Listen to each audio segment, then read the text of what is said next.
गांव के कई सारे लोग एक जगह इकट्ठा हो रखे हैं और खूब जोर जोर से चीख चिल्लाकर विद्रोह फैला रहे हैं।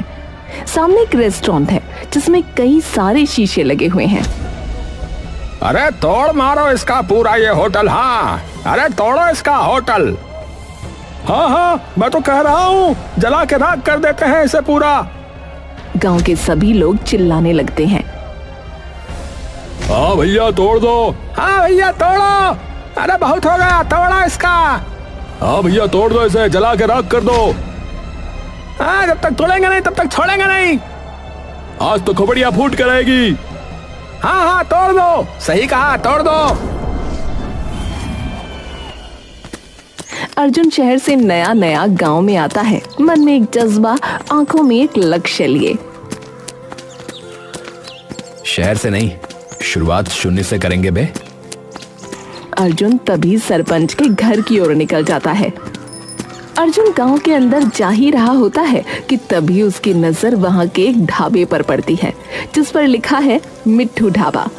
अर्जुन कुछ देर उस ढाबे की ओर देखता रहता है और फिर अपना बोरिया बिस्तरा ले उस ढाबे में चला जाता है। ढाबे पर खूब सारी भीड़ इकट्ठा होती है जहां उसके सामने गांव का लल्लन बैठा राजमा चावल खा रहा होता है। नमस्कार भाई साहब। लल्लन खाते खाते उसकी ओर देखता है।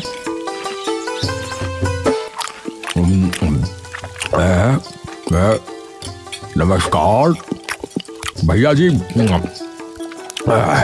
माफ करना पहचाना नहीं, कौन? जी मैं नया नया आया हूँ इस गांव में। अच्छा, कहाँ से हो भाई साहब? जी यहीं पास वाले शहर से। अच्छा, लेकिन भैया जी आपने भी कमाल ही कर दिया है। हाँ देखे ना, हमारे गांव वाले शहर जा रहे हैं और आप हैं कि गांव में रहने आ गए हैं। अरे वहां अब कुछ ऐसा नहीं है, कुछ भी खोलो उसके पहले ही 70 दुकानें पहले ही खुली पड़ी रहती हैं। ऐसा है क्या है? लल्लन हंसने लगता है। मिर्ची लग गई, पानी पी लूं। अच्छा तो भैया फिर यहाँ खेती वगैरह के लिए आए हो क्या है? अरे खेती वेती नहीं, अरे अपना एक रेस्टोरेंट खोलूंगा। क्या खोलोगे भैया जी, क्या कहा? अरे वो खाने की दुकान। हाँ।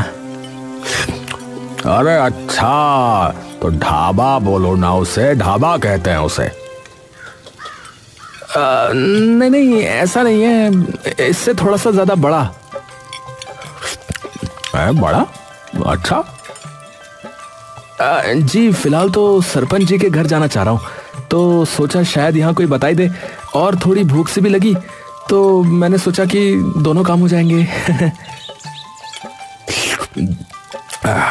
देखो भैया, मैंने तो दाल भात खा लिया है, और रही बात सरपंच जी के घर की, तो बस भैया यही है। यहाँ से सीधे जाओगे ना तो दूसरा जो बायां रास्ता आएगा, बस उसी कोने पे चले जाना, ठीक है भैया? हाँ। अरे चलो ठीक है, धन्यवाद भाई साहब आपका है। पर भैया जी एक बात बताइए, आपको लगता है कि आपका ये जो भी आपने कहा, मतलब वो यहाँ चल पाएगा? क्यों? नहीं मतलब क्या है भैया जी कि हमारे जो मीठू भाई है ना, वो इस गांव के सबसे बड़े चहेते हैं, समझ रहे हैं ना? उनका ये ढाबा कई सालों से चलता आ रहा है, और वो, अरे जैसा कि मैंने कहा भाई साहब कि वो एक रेस्टोरेंट है, ढाबा नहीं। उसमें यहाँ से कई ज्यादा साफ खाना होगा, और यहाँ से कई ज्यादा तरीकों की खाने की चीजें भी होंगी, समझे? अरे भैया गुस्सा नहीं, नाराज मत हो। मैं तो बस ये कह रहा था कि मीठू भाई ने इस गांव के लिए बहुत सी चीजें की हैं।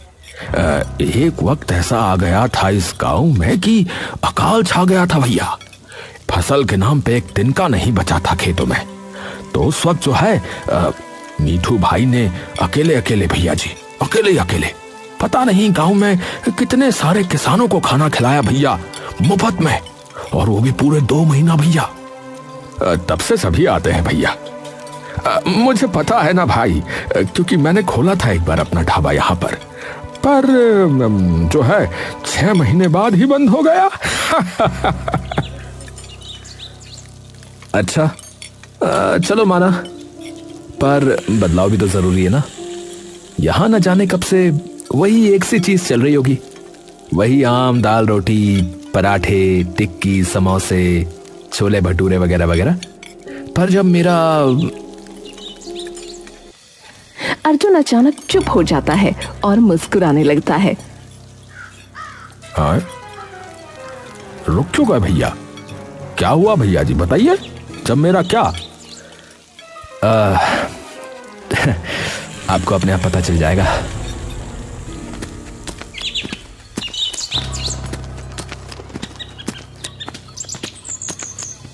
वो बाहर से जब झांकता है तो उसे कोई भी नजर नहीं आता।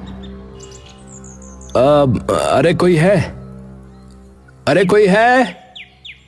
सरपंच जी, अरे कोई है भाई इस घर में? सरपंच जी।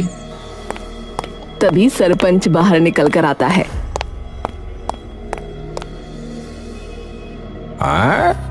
अरे कौन आ गया? कौन है? अरे सरपंच जी, अरे इधर इधर, नमस्ते नमस्ते।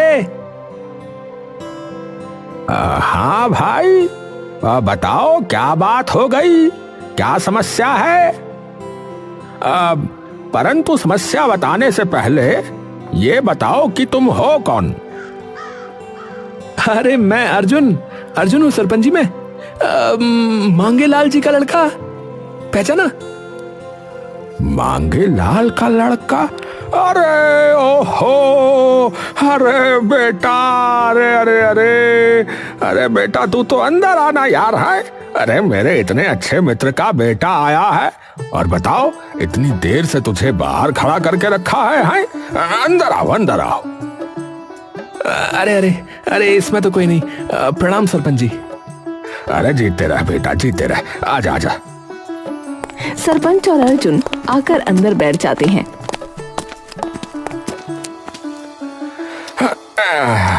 और सुना बेटा, तो माता पिता की तबीयत कैसी है अब तुम्हारे? बस सब ठीक है सरपंच जी, आप बताइए। बस चल रही है बेटा मेरी तो। और तू बता कैसे आना हुआ? बस सरपंच जी, पिताजी की जमीन के ही कागजात चाहिए थे, इसीलिए। अच्छा अच्छा, पर एकदम से ऐसा क्या हो गया बेटा? है बेचने की सोच ली क्या मांगे ने? अरे नहीं, मैं ही बस वहां अपना एक काम शुरू करने की सोच रहा हूं, तो उसके लिए चाहिए थे।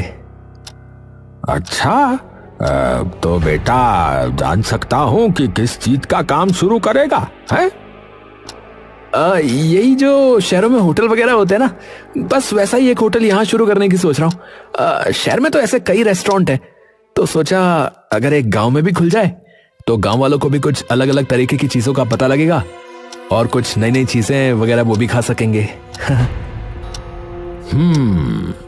अच्छा बेटा, पर यहाँ तो जो है पहले से ही अपने मीठू का ढाबा है। अरे कोई नहीं सरपंच जी, उनका भी चलता रहेगा, और ऐसा नहीं है कि ज्यादा महंगा होगा, वही रेट होंगे हर चीज के। हाँ तो चलो जी, ये तो बढ़िया बात हो गई फिर बेटा। है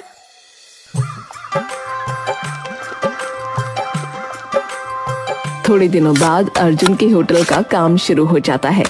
गांव में सभी उत्सुक हो जाते हैं कि गांव में ये अचानक इतना बड़ा किसका घर बनना शुरू हो गया है।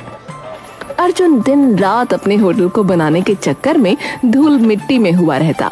तभी एक शाम मिट्ठू ढाबे का मालिक मिट्ठू हलवाई अर्जुन के होटल के सामने से गुजर रहा था कि तभी उसकी नजर अर्जुन पर पड़ी, जो कि मजदूरों का हिसाब कर रहा था। मिट्ठू ये देखकर अर्जुन से मिलने चला जाता है। अर्जुन धूल मिट्टी में